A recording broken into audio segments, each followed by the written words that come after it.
días, un placer saludarles desde la cabina azul de la poderosa YSKL, lunes 9 de febrero. Antes de darle saludo de René Contreras, queremos hacer el siguiente servicio social. Se avisa a familiares y amigos que falleció Álvaro René Ponce. Era conocido como el Pirri y trabajaba en la lotería de cartones La Central, en el sector del Mercado Sagrado Corazón en esta capital. Era originario de Metapán, por lo que sus compañeros de trabajo avisan a su familia para que se comunique al teléfono 74 51 96 50 a los familiares de Álvaro René Ponce, conocido como el Pirri. Trabajaba en la lotería de cartones La Central, en el sector del Mercado Sagrado Corazón y falleció. Urge que su familia se comunique al 74 51 96 50. ¿Qué tal, licenciado Contreras? Buenos días. Bien, Neri Mabel Reyes. ¿Ha viajado por Jiquirico estos días? Hoy, estos días no, pero en diciembre bueno, fui. un saludo sí. para sus coterráneos. Así es, sí. Hoy es lunes 9 de febrero 2015. Estamos acercándonos al 1 de marzo, el día en que los salvadoreños vamos a elegir alcaldes y diputados, consejos municipales y diputados. Esta mañana, Neri Mabel, tenemos como invitado en la cabina azul de La Poderosa a Orlando Batres. Él es el presidente de la Asociación General de Empleados Públicos y Municipales, AGEPIN. Bienvenido, Orlando, a la cabina azul de La Poderosa. Gracias, muchas gracias por habernos invitado. Estamos a la orden para contestar a sus inquietudes y exponer nuestras inquietudes también. Claro. Bueno, ¿qué espera AGEPIN de los nuevos o de los reelectos diputados de la Asamblea Legislativa con respecto al anteproyecto de ley de la función pública que vendría a sustituir la ley del servicio civil vigente desde 1961?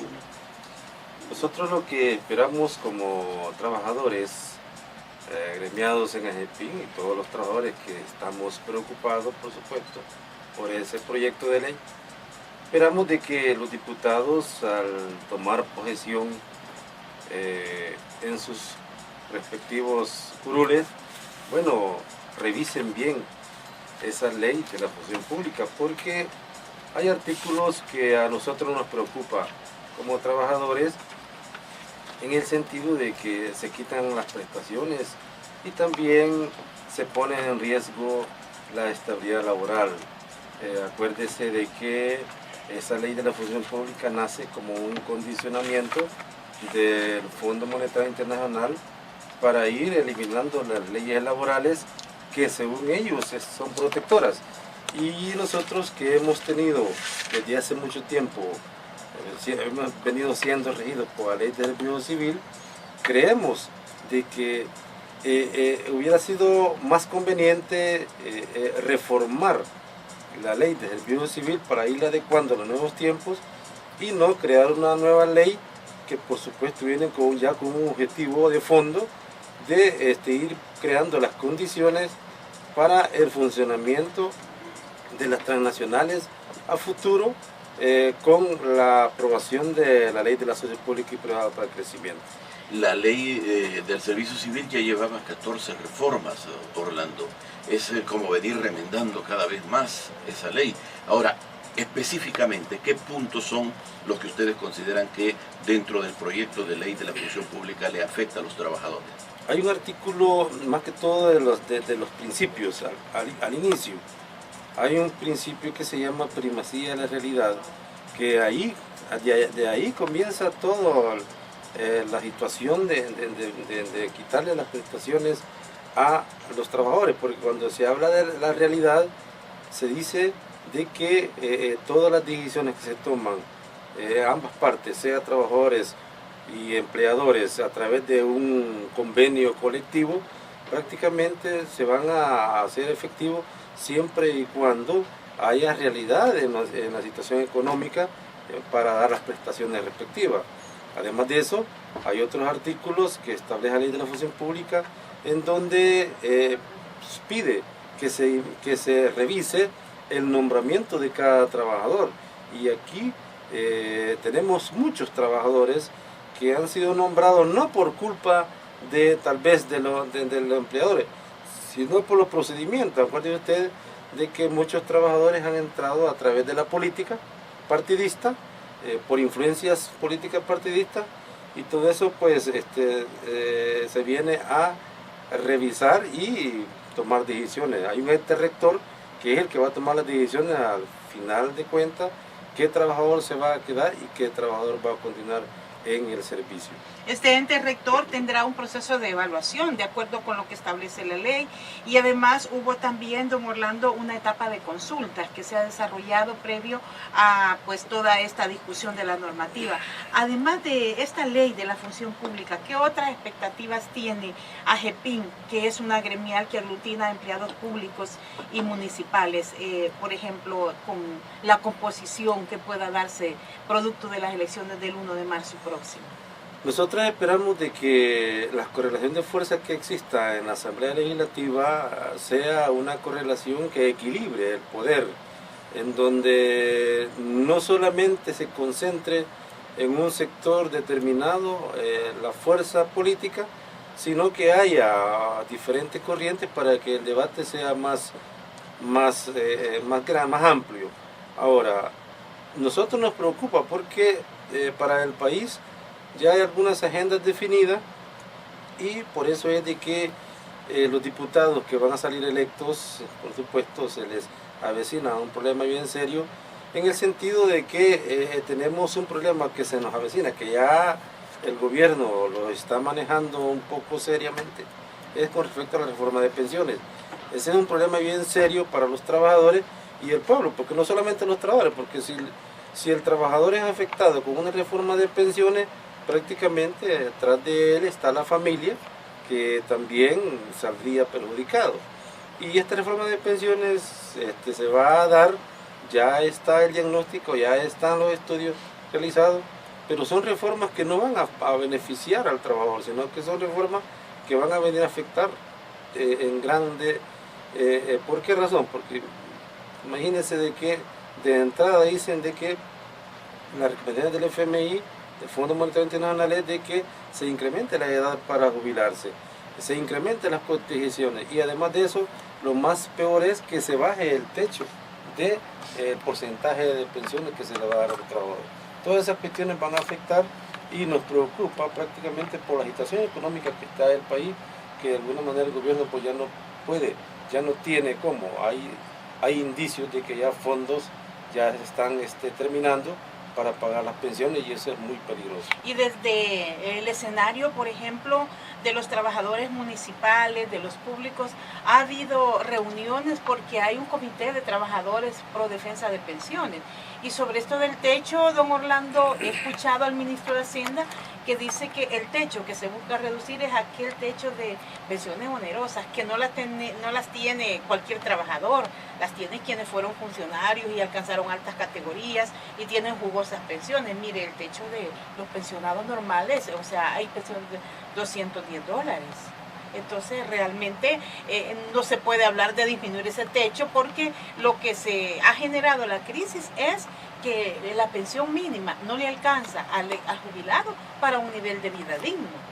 Claro. Y si la reducimos, entonces va a quedar, imagínense en qué condición. Ese es el temor que tenemos nosotros. Estamos de acuerdo, por supuesto. Aquí hay gente privilegiada que tiene $2.000, $3.000 de pensiones. Y hay gente que la gran mayoría tiene pensiones mínimas, de $200 mínimo. Pero la pensión mínima no se va a bajar el techo. Esa es la seguridad y la garantía que nosotros quisiéramos tener ante una reforma que se pueda dar, porque la situación está en que qué tal si lo hacen a nivel general, bajar el techo. Nosotros creemos de que tendría que haber una claridad para los trabajadores, para estar seguros qué es lo que se va a hacer, pero hasta la fecha nosotros no conocemos y no nos garantiza nada el que el Ministerio de Hacienda sea cierto eso que dice. Puede ser cierto, pero acuérdese usted de que las personas que tienen esos grandes, digamos, pensiones, son gente, ¿verdad?, que de alguna manera van a cabildear para tratar la manera en la Asamblea Legislativa de que no se hagan afectados, pero sí queremos claridad en el asunto. ¿Ustedes como AGEPIN no están participando en el Comité Pro Defensa de las Pensiones, donde hay trabajadores, don Orlando Batres? Sí, Bueno, nosotros hemos tenido algunas reuniones con los dirigentes de este comité. Lo que vemos es de que es muy importante lo que está pidiendo el comité, porque el comité lo que está pidiendo y exigiendo es que el gobierno, ahorita que la Sala de lo Constitucional resolvió que tiene que pagar el porcentaje del mercado, digámoslo así, en los préstamos a las pensiones, la renta a las pensiones, lo que nosotros queremos es que en realidad, si el gobierno va a cumplir con pagar más la tasa del interés para las pensiones, hombre, que esta tasa de interés se traslade a la cuenta del trabajador. Pero el problema es que no podemos estar defendiendo algo que al final de cuentas quien puede ser beneficiado es las AFP nada más y los trabajadores no. Por eso es que nosotros tenemos alguna precaución en ese sentido. Bueno, en ese sentido, también el Comité de Trabajadores en Defensa de los Fondos de Pensiones de El Salvador está por presentar una demanda contra el ministro de Hacienda, precisamente porque en enero él hizo un nuevo préstamo a las AFP por 111 millones con un pago de interés del 3%. Y lo que el comité está pidiendo es que esto se regule a través de la Asamblea Legislativa, estableciendo un 7.6%. ¿Ustedes estarían de acuerdo con eso o creen que es mejor volver al sistema antiguo de pensiones? Es que nosotros nunca estuvimos de acuerdo al haber privatizado las pensiones. A JEPIN, si ustedes se recuerdan, y el pueblo que nos está escuchando se recuerda, nosotros nos opusimos a las privatización de las pensiones, precisamente porque preveíamos esto que está pasando ahorita, en donde los trabajadores prácticamente se están quedando sin fondo porque las pensiones, el fondo de pensiones ha sido mal utilizado, mal administrado. Sí, tengo participación a través de la línea telefónica. Buenos días, ¿cuál es su inquietud? Sí, le quiero decir al compañero, yo soy afiliado a GEPIN, soy empleado del IS, soy del STIF, y una información que tenemos los empleados del IS es que el sindicato, la cabeza del sindicato del STIF y la cabeza de ANDE 21 ya están vendidos con el patrón. ¿Cuál es el patrón? El partido, el FMLN. Ya incluso Mauricio Funes se gastó unos fondos ya de pensión. Entonces, allí están, o sea, el costo de seguro tiende a aparecer como seguro y sería como empresa privada. Por lo tanto, se pierden todas las prestaciones que tenemos los trabajadores del Seguro Social. Quisiera que el compañero se pusiera la pila ahí, porque ese foro que tienen de trabajo es foro donde está gente que está afines al partido. Entonces, gracias. A usted muchas gracias, don Luis, por la información a través de la poderosa YSKL. Bueno, no tenemos una llamada, pero es preguntando acerca del fallecido que usted anunció al principio, bueno, Nery Mabel. Sí, ajá. Ya Estos vamos a son los atenderlo. datos. Don Orlando, este tipo de dificultades pues corresponderá, como usted bien dice, asumirla a la asamblea que asuma las funciones a partir del 1 de mayo próximo. Y el oyente decía esto de la seguridad jurídica que se requiere, por ejemplo, de instituciones como el Seguro Social, el INPEP. He escuchado que el sistema de reparto bajo el que estaba, digamos, fundamentado el anterior sistema, tampoco era solvente. Entonces, o sea, ¿a quién le apuestan desde la gremial ustedes? ¿Qué es lo que quisieran en un sistema de pensiones, en una reforma, en participar en el Comité Pro Defensa, o a qué le apuestan? Nosotros, como les decía al principio, nos opusimos a la privatización de pensiones, pero hay una situación que no solo lo vamos a oponer, por supuesto, pero sí que en el sistema de reparto, si usted se recuerda, el INPEP, cuando estaba funcionando, ¿verdad? Tenía solvencia económica y en esa época las pensiones se pagaban de los fondos de los trabajadores. Pero la política privatizadora de esa época vino creando condiciones para hacer quebrar al INPEP, para hacer ver ante el pueblo salvadoreño que era un sistema ya ineficiente, con el objetivo final de privatizarlo, y lo lograron.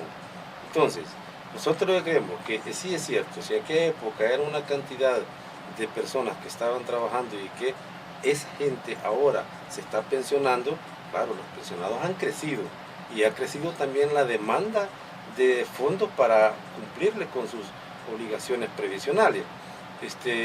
Eso hay que reconocerlo.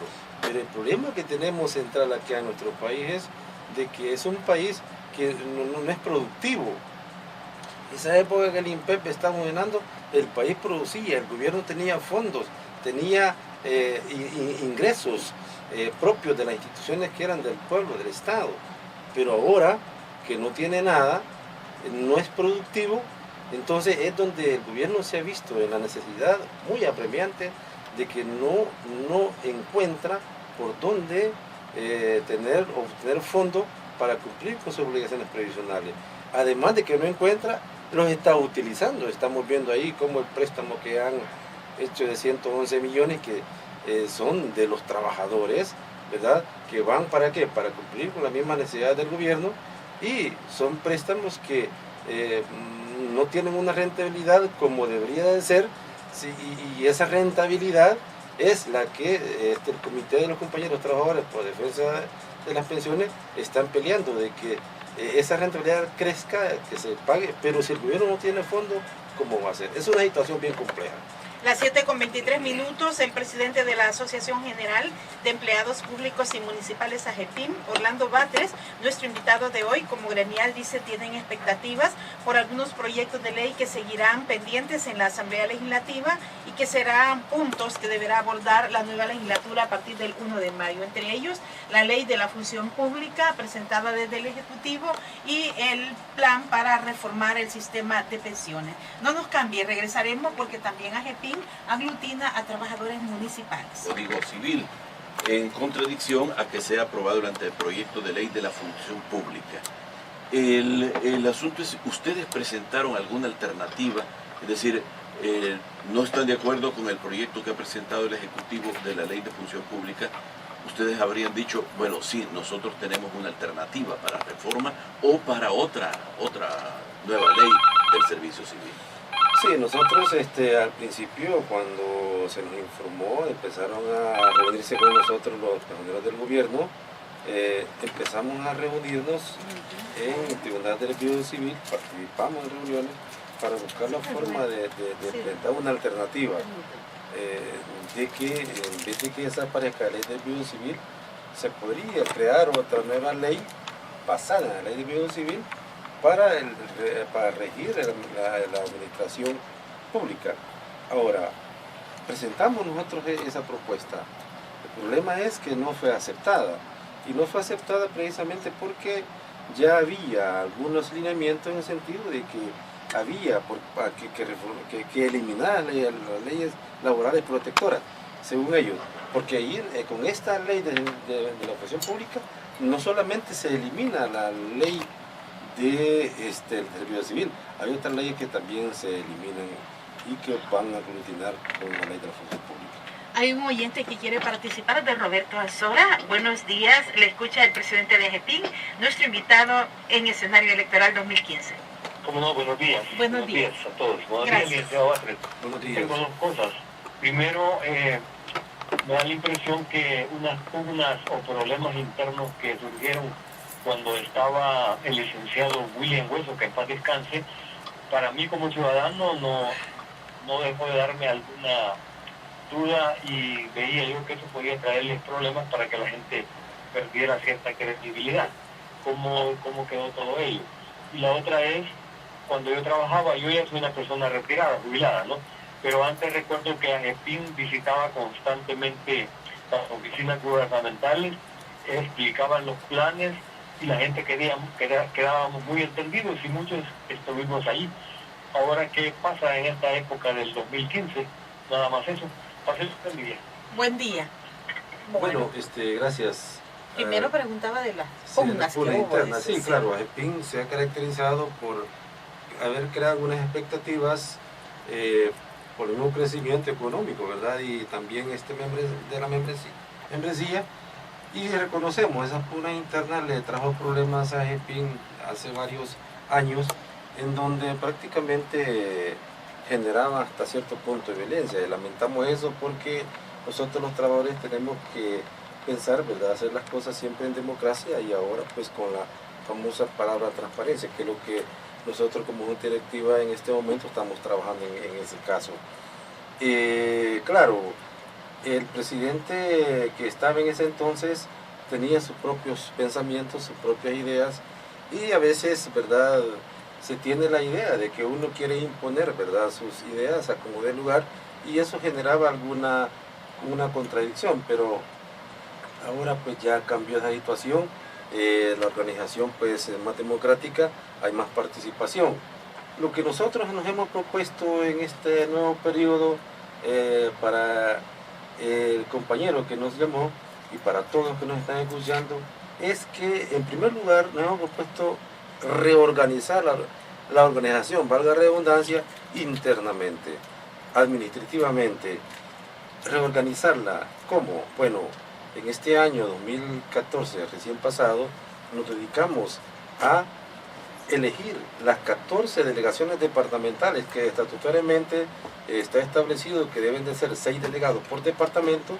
Nosotros hicimos las 14 asambleas departamentales para que democráticamente los compañeros a nivel nacional eligieran sus representantes, incluyendo aquí San Salvador, que la hicimos acá.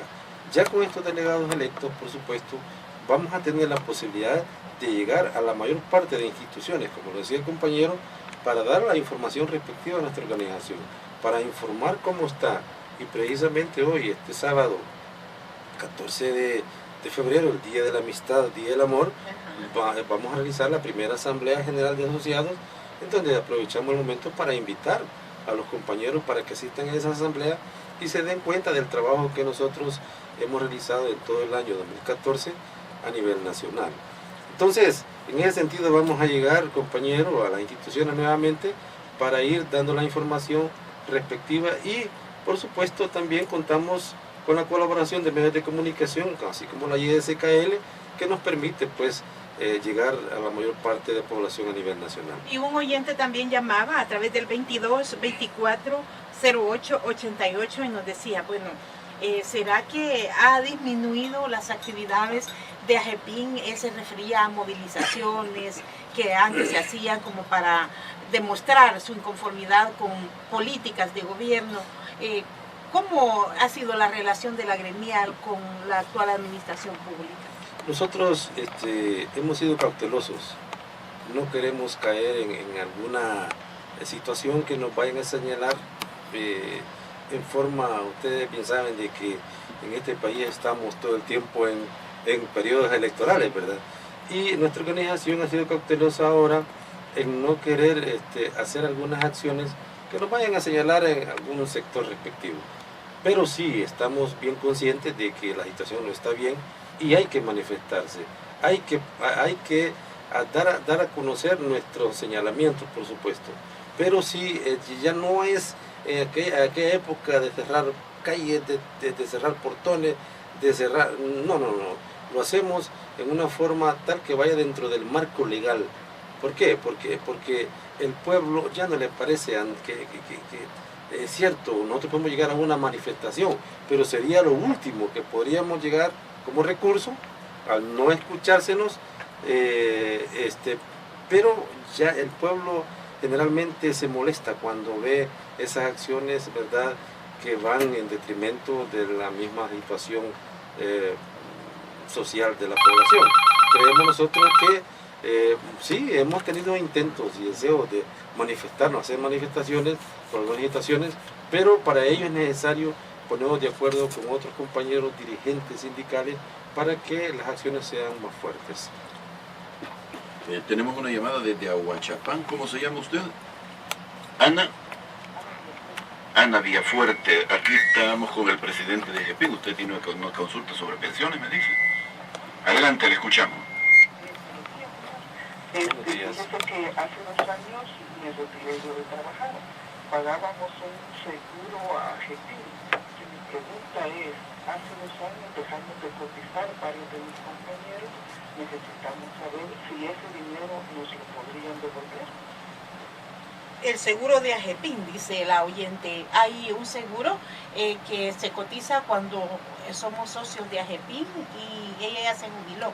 ¿Cómo funciona este seguro, don Orlando? Fíjese de que cuando alguien se asocia a nuestra organización, son $2 la cuota social, ¿verdad? Sí. Eso es obligatorio para ser asociado a AGEPIN, pero luego de ahí para allá hay unas prestaciones que son opcionales, que eso se le pregunta al compañero si lo quiere aceptar o no, que es sería el seguro de vida, pero es una asistencia económica, donde por una cuota mínima, pues al final cuando fallece no la es que persona, se lo dan a la persona en vida. no se le da en vida. Porque esa era la consulta de la oyente. Exactamente, sí, no se le da en vida. Cuando fallece se le da a los beneficiarios, que deja. Sí, así es el reglamento.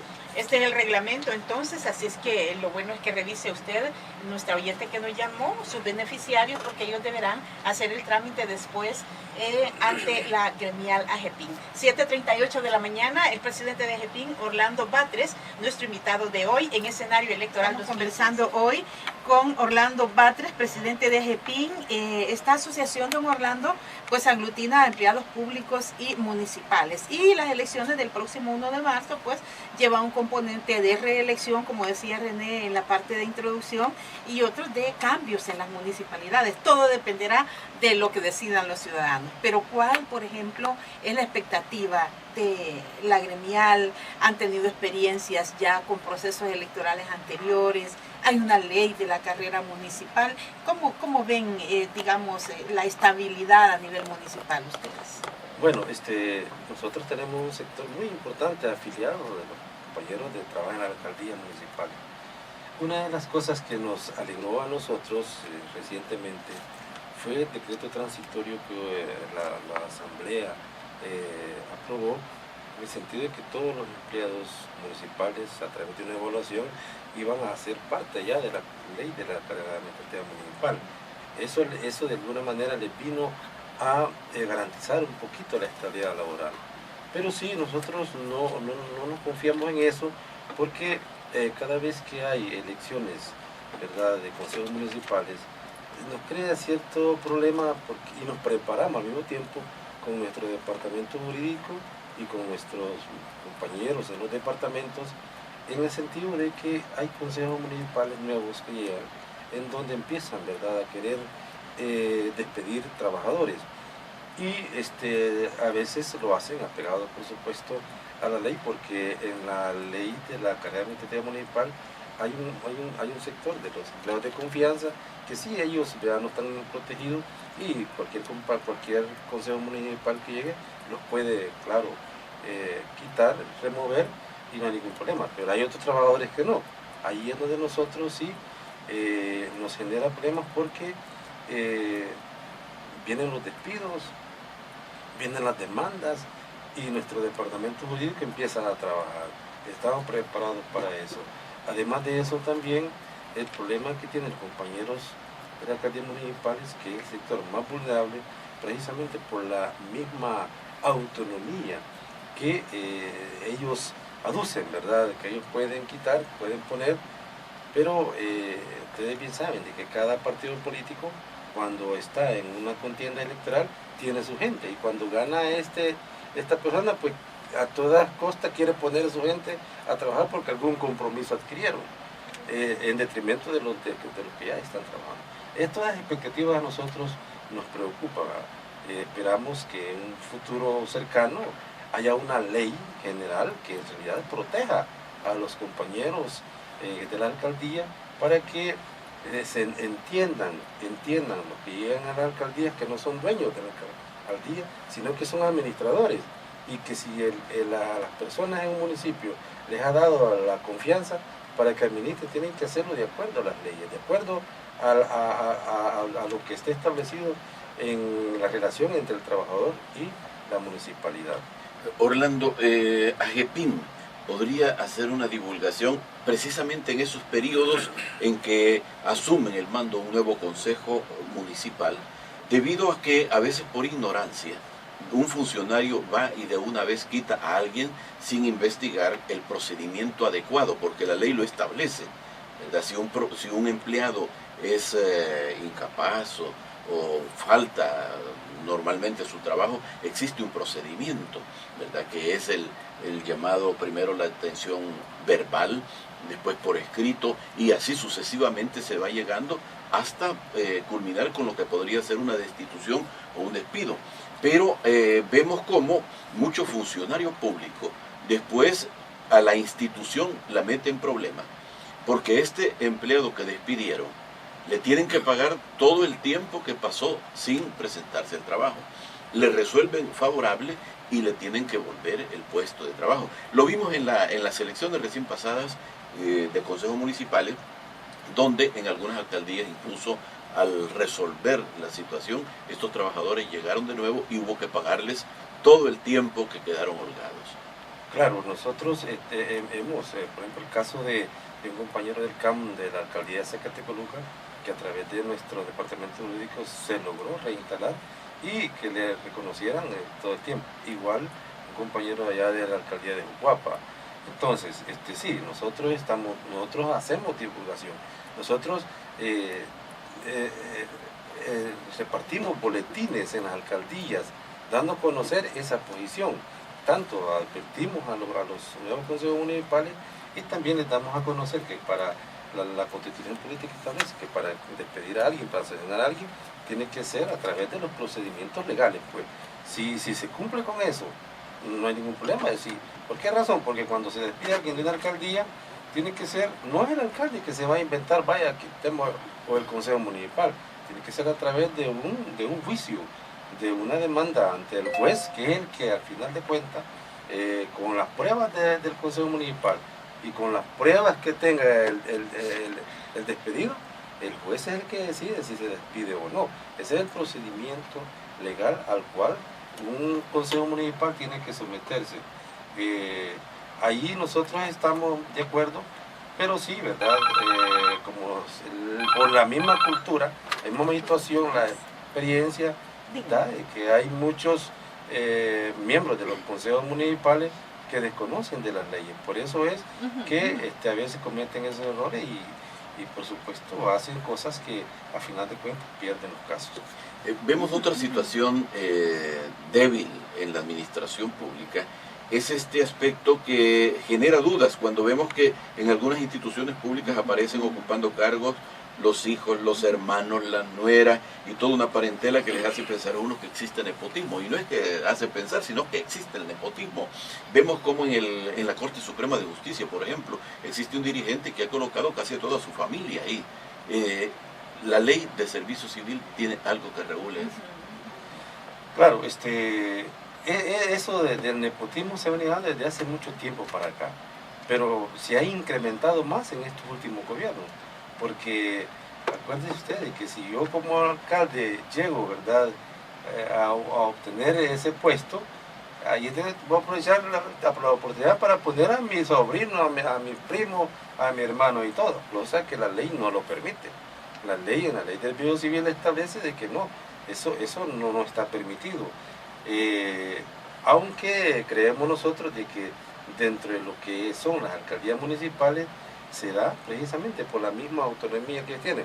Nosotros tenemos casos de consejos municipales que ahí están todos los hermanos, están los sobrinos, los hijos, sí, incluso, y en el gobierno igual ahora, pero siempre basando en la cuestión del clientelismo político. Por eso es que en la ley dice el gobierno de que con la nueva ley de la función pública se trata de evitar eso, pero no es así, no es así. Siempre se da el caso de que una persona cuando llega a un puesto de dirección siempre trata de colocar a su familia. Así es. Hay un oyente que quiere decir, por favor, me da el número, dice, de AGEPIM para hacer consultas porque tiene pues su papá que fue socio de AGEPIM. Entonces, a ver si podemos dar al aire. Podemos dar al aire el número de teléfono, sí, claro, para que quienes tengan alguna duda puedan hacer las consultas en las oficinas de la gremial. El número de teléfono, ¿lo tiene usted a la sí, mano? Claro. Son dos números de teléfono. Sí, ajá, vamos a ver cuáles. Es el 2225-0833. Sí. No, estamos bien, ¿verdad, Miguelito? Sí. Y el 2225 Sí. 9441. 9441. Bien, vamos a repetir los números de teléfono por aquellos familiares de socios que necesiten mayor información sobre algún beneficio. En la gremial nos dice don Orlando Batres que los beneficios se mantienen mientras haya los aportes económicos que norma la gremial, ¿verdad? Sí. Si alguien se jubila y deja de dar las aportaciones económicas, pierde sus derechos. Sí, así es. Así lo dicen los estatutos. Así es, y le repito los números de teléfono para los oyentes que necesitan hacer consultas en las oficinas de AGEPIN, la Asociación General de Empleados Públicos y Municipales, 2225-0833 y 2225-9441. Es una mañana muy fresca y le agradecemos que nos haya acompañado hoy aquí en Escenario Electoral 2015. Claro, dos cosas, si me permiten. Sí. Una es hacer un llamado, ¿verdad?, a través de los micrófonos de la YSKL a todas aquellas personas que están aspirando a ser electos o reelectos, ¿verdad?, dentro de lo que es las diputaciones y los consejos municipales. Al llegar estas personas a obtener esos puestos, piensen en primer lugar por el pueblo salvadoreño. Piensen que este pueblo tiene problemas serios y hay que buscarle solución a esos problemas, ¿verdad? En segundo lugar, también quiero pedirle, ¿verdad?, a los compañeros trabajadores de que están invitados a la asamblea que vamos a tener hoy el 14 de febrero. El próximo sábado. El próximo sábado en el Inframen. Esperamos pues tener una fiesta en ese momento de trabajadores donde vamos a informar a los compañeros en forma democrática y transparente todo el trabajo que nosotros hemos realizado a nivel nacional en el 2014. ¿A qué hora es esa Es a las 8:30 de la mañana. El Inframen. El inframen, sí. Ahí los esperamos. Y bueno, agradeciendo también a ustedes, ¿verdad?, el señor Contreras y Neri Mabel, por habernos invitado y permitido estar acá en este día. Muchas gracias. Pues ya escucharon, hay asamblea socios de AGEPIN el próximo sábado 14 de febrero. Qué mejor momento, Liz, para compartir el Día del Amor y la amistad. Ya estamos preparados. Sí, ya don Raúl Beltrán nos ha hecho una agenda, fíjense, desde ayer. Sí, así es que los socios van, además de conocer este informe, pueden aprovechar de celebrar el Día del Amor y la Amistad. Ahí nos dice nuestro invitado, don Orlando Batres. Un gusto haber hablado con usted.